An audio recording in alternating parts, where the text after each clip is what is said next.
আল্লাহ বলে তোর সুখ শান্তির দায়িত্ব আমি নিলাম, তুই মসজিদের সাথে সংযোগ হয়ে দেখ। কে দায়িত্ব নিবে? কে?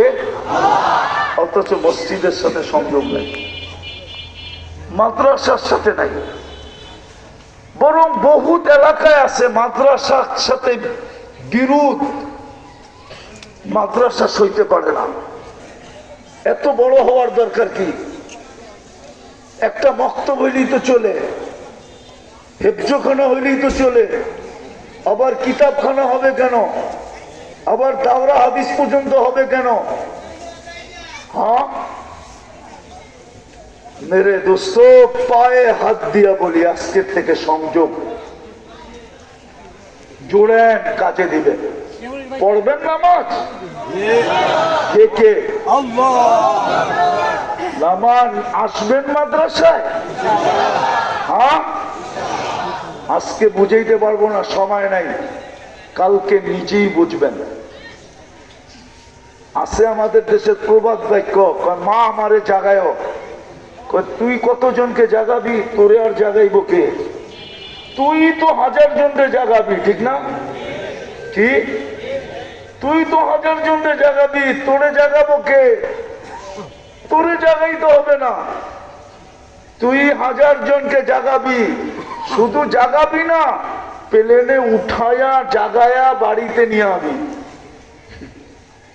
এমন ফোন করবে, ও বলবে টিকিট কাটলাম, আইতেছি, ঠিক না? আরে বোঝেন, সত্য প্রবাদ বাক্য, মাদ্রাসার সাথে সংযোগ যোগে। কালকে বুঝবেন এই সংযোগের মূল্য কত, কাল কিয়ামতের মাঠে বোঝা যাবে, আজকে বোঝানো যাবে না। জুড়বেন মাদ্রাসার সাথে সংযোগ? হ্যাঁ, মাঝে মাঝে এসে জিজ্ঞেস করেন, 1 টাকা দিয়ে সহযোগিতা করেন, 1 টাকা দিয়ে, বেশি দিয়েন না। আইসা বলেন হুজুর 1 টাকা দিব, 1 টাকা দেন। কাল কিয়ামতের দিন দেখবেন 1 টাকা কত বড় হয়ে আপনার সামনে আসে।